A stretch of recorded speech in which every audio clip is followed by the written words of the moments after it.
Hello everyone, this is the video demo of OI14 for the Pale Blue Dot Challenge.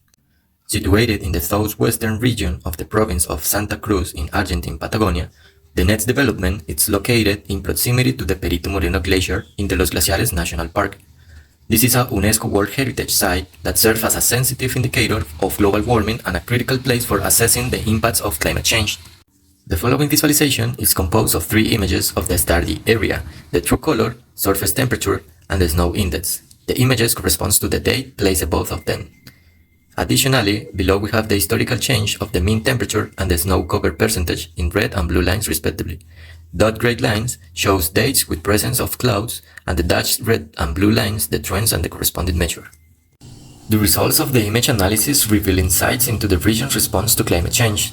Through the computation from 2013 to 2024, a clear annual seasonality pattern emerged, illustrating a warming trend and a decrease in snow cover over time.